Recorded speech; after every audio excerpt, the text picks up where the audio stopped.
आज हम आपको ले चलते हैं एक ऐसी यात्रा पर जो न सिर्फ भारत की सबसे भव्य धार्मिक यात्राओं में से एक है, बल्कि पूरी दुनिया में अपनी अनोखी परंपराओं और आस्था के लिए मशहूर है। जी हाँ, हम बात कर रहे हैं जगन्नाथ पुरी रथ यात्रा की। क्या आपने कभी सोचा है कि आखिर क्यों लाखों लोग हर साल ओडिशा के पुरी शहर में इकट्ठा होते हैं? क्यों भगवान जगन्नाथ, उनके भाई बलभद्र और बहन सुभद्रा रथों पर सवार होकर अपने भक्तों के बीच आते हैं? और क्या है वो रहस्यमयी कहानियां जो इस रथ यात्रा को इतना खास बनाती हैं? तो इस वीडियो में हम आपको बताएंगे रथ यात्रा का पूरा इतिहास, इसकी अनोखी परंपराएं, कुछ मजेदार किस्से और वो चीजें जो शायद आपने पहले कभी नहीं सुनी होंगी। सबसे पहले ये समझते हैं कि आखिर जगन्नाथ रथ यात्रा है क्या। ये एक ऐसा उत्सव है जो हर साल आषाढ़ माह के शुक्ल पक्ष की द्वितीया तिथि को ओडिशा के पुरी शहर में मनाया जाता है। इस दिन भगवान जगन्नाथ, उनके बड़े भाई बलभद्र और बहन सुभद्रा अपने भव्य मंदिर से निकलकर 3 विशाल रथों पर सवार होकर गुंडीचा मंदिर की ओर प्रस्थान करते हैं, जो करीब 3 किलोमीटर दूर है। लेकिन ये कोई साधारण यात्रा नहीं है। ये एक ऐसा उत्सव है जिसमें लाखों लोग शामिल होते हैं।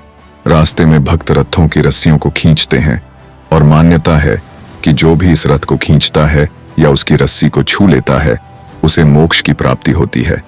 अब आप सोच रहे होंगे कि आखिर ये रथ यात्रा इतनी खास क्यों है? तो चलिए इसके पीछे की कहानी को समझते हैं।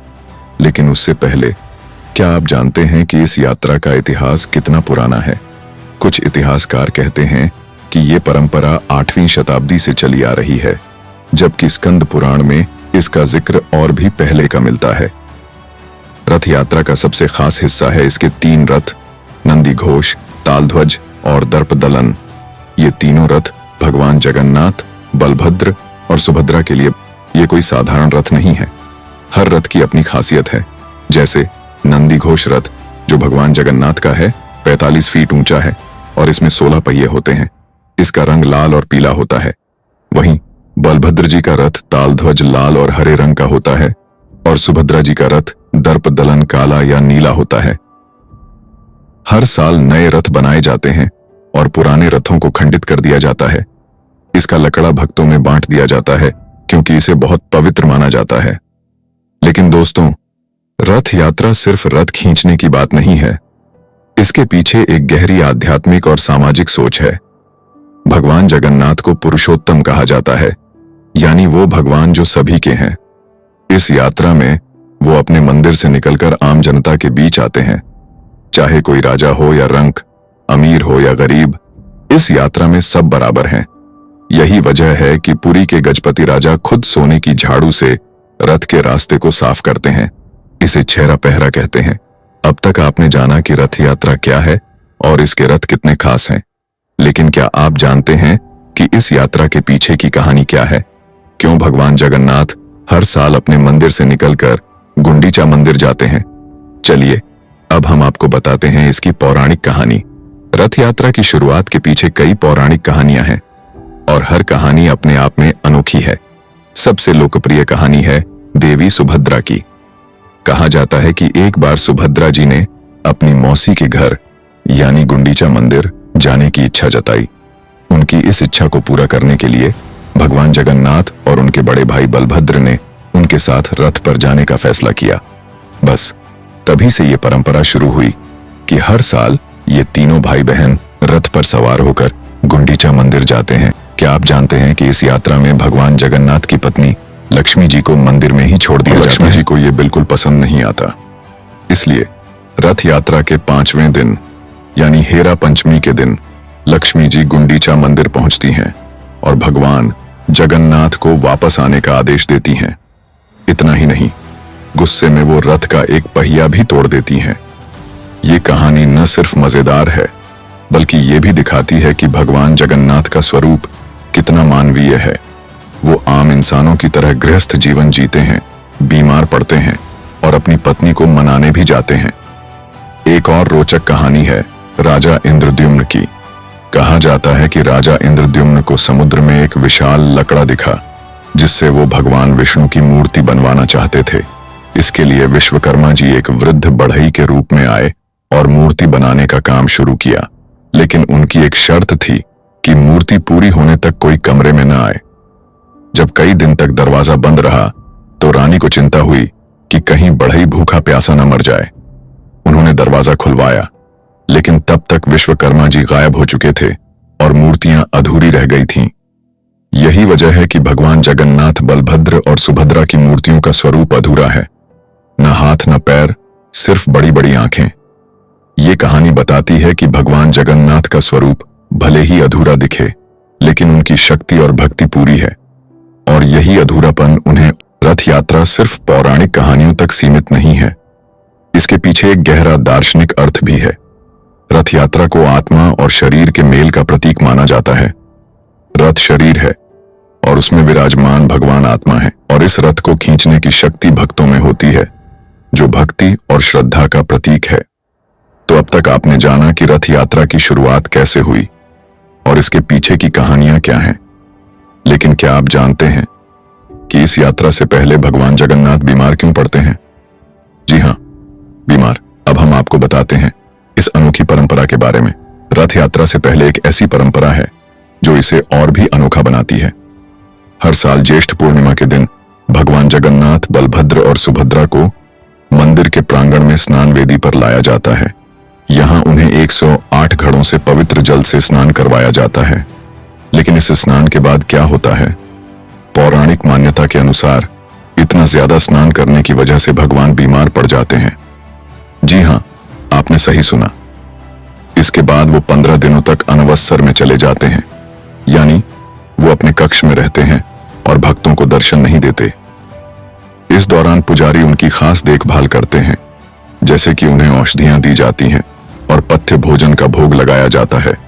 और 16वें दिन जब भगवान ठीक हो जाते हैं, तब नवयौवन दर्शन और नेत्र उत्सव का आयोजन होता है। इस दिन उनकी मूर्तियों की आंखों को नए सिरे से रंगा जाता है और फिर रथ यात्रा की शुरुआत होती है। दोस्तों, ये परंपरा कितनी अनोखी है। ये दिखाता है कि भगवान जगन्नाथ का स्वरूप कितना मानवीय है।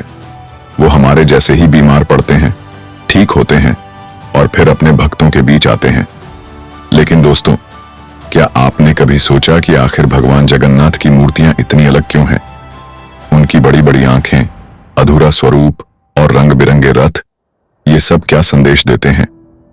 चलिए अब हम बात करते हैं रथ यात्रा की कुछ ऐसी खास बातों की जो इसे दुनिया भर में अनोखा बनाती है।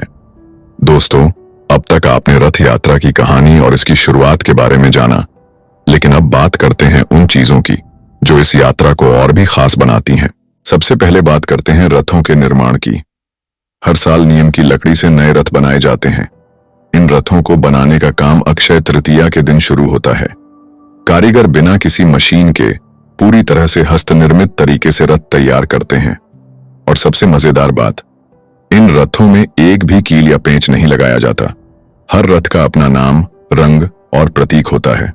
जैसे भगवान जगन्नाथ का रथ नंदी घोष 16 पहियों वाला होता है, बलभद्र जी का रथ तालध्वज 14 पहियों वाला और सुभद्रा जी का रथ दर्पदलन 12 पहियों वाला।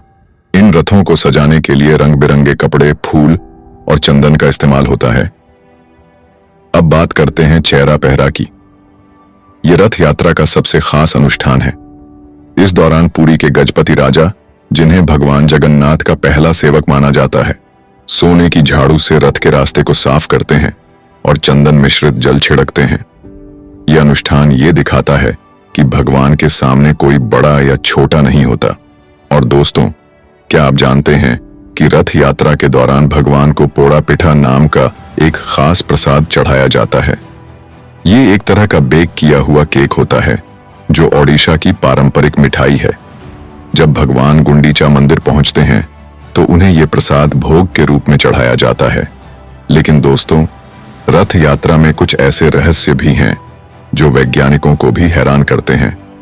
जैसे रथों की रस्सियां कभी गीली नहीं होती, चाहे बारिश हो या ना हो, और रथों का वजन इतना ज्यादा होता है फिर भी भक्त बिना किसी मशीन के इन्हें आसानी से खींच लेते हैं। रथ यात्रा के दौरान भगवान जगन्नाथ का रथ सबसे पीछे चलता है क्योंकि वो छोटे भाई हैं। सबसे आगे बलभद्र जी का रथ, फिर सुभद्रा जी का और आखिर में जगन्नाथ जी का रथ। ये क्रम भी इस यात्रा की खासियत है। अब तक आपने जाना कि रथ यात्रा की परंपराएं कितनी अनोखी हैं, लेकिन क्या आप जानते हैं कि इस यात्रा का असर सिर्फ पुरी तक सीमित नहीं है, ये पूरी दुनिया में मनाई जाती है। अब हम बात करते हैं रथ यात्रा के वैश्विक प्रभाव की। जगन्नाथ रथ यात्रा सिर्फ पुरी या भारत तक सीमित नहीं है। आज ये उत्सव दुनिया भर में मनाया जाता है। 1968 में हरे कृष्ण आंदोलन ने इसे वैश्विक स्तर पर पहुंचाया। आज लंदन, न्यूयॉर्क, टोरंटो और सिडनी जैसे शहरों में भी रथ यात्रा निकलती है। हर साल इन शहरों में हजारों लोग रथ खींचने के लिए इकट्ठा होते हैं। और सबसे खास बात, इन रथ यात्राओं में सिर्फ हिंदू ही नहीं बल्कि हर धर्म के लोग शामिल होते हैं। ये दिखाता है कि भगवान जगन्नाथ की भक्ति कितनी व्यापक है। उदाहरण के लिए बांग्लादेश के धमराई में भी रथ यात्रा बहुत धूमधाम से मनाई जाती है। वहां का रथ मंदिर, जिसे धामराय जगन्नाथ रथ कहा जाता है, हिंदू समुदाय के लिए बहुत महत्वपूर्ण है। क्या आप जानते हैं कि रथ यात्रा के दौरान कुछ दुखद घटनाएं भी हो चुकी हैं? जैसे कि 2024 में पुरी में भगदड़ की वजह से कुछ लोग घायल हुए थे, लेकिन इसके बावजूद भक्तों की आस्था कभी कम नहीं हुई। अब तक आपने जाना कि रथ यात्रा सिर्फ एक धार्मिक उत्सव नहीं बल्कि एक वैश्विक सांस्कृतिक पहचान है। लेकिन अब हम आपको बताते हैं कि अगर आप इस रथ यात्रा में शामिल होना चाहते हैं तो आपको क्या करना चाहिए। अगर आप सोच रहे हैं कि अगली बार पुरी की रथ यात्रा में कैसे शामिल हुआ जाए, तो ये सेक्शन आपके लिए है। सबसे पहले आपको पुरी पहुंचना होगा। पुरी ओडिशा का एक खूबसूरत तटीय शहर है जो भुवनेश्वर से सिर्फ 60 किलोमीटर दूर है। आप ट्रेन, बस या फ्लाइट से भुवनेश्वर पहुंच सकते हैं और वहां से पुरी के लिए आसानी से टैक्सी या बस मिल जाएगी। रथ यात्रा हर साल जून या जुलाई में होती है, तो पहले से तारीख चेक कर लें। 2025 में रथ यात्रा 27 जून से शुरू हुई थी। यात्रा के दौरान पुरी में भक्तों की भारी भीड़ होती है, इसलिए होटल पहले से बुक कर लें। जब आप रथ यात्रा में शामिल हों तो इन बातों का ध्यान रखें। 1. सुरक्षा। भीड़ बहुत ज्यादा होती है, इसलिए अपने सामान का ध्यान रखें। 2. Dress code. पारंपरिक कपड़े पहने क्योंकि ये एक धार्मिक आयोजन है। 3. रथ खींचना। अगर आप रथ की रस्सी खींचना चाहते हैं तो सुबह जल्दी पहुंचें क्योंकि बाद में भीड़ बढ़ जाती है। 4. प्रसाद। गुंडीचा मंदिर में भगवान को चढ़ाए गए महाप्रसाद का आनंद जरूर लें। और हां, अगर आप पुरी नहीं जा पा रहे हैं तो घबराएं नहीं, आप घर बैठे भी रथ यात्रा का लाइव प्रसारण देख सकते हैं। तो अगली बार जब आप पुरी जाएं या घर बैठे रथ यात्रा का लाइव प्रसारण देखें तो इसकी हर परंपरा, हर कहानी और हर अनुष्ठान को गौर से देखें। शायद आपको इसमें अपने जीवन का कोई जवाब मिल जाए। और हां, अगर आपको ये वीडियो पसंद आया तो इसे लाइक करें, अपने दोस्तों और परिवार के साथ शेयर करें और हमारे चैनल को सब्सक्राइब करना ना भूलें। नीचे कमेंट में बताएं कि आपको रथ यात्रा की कौन सी बात सबसे ज्यादा पसंद आई और क्या आप इसमें शामिल होना चाहेंगे। हम फिर मिलेंगे एक नई कहानी, एक नई यात्रा के साथ। तब तक के लिए जय जगन्नाथ।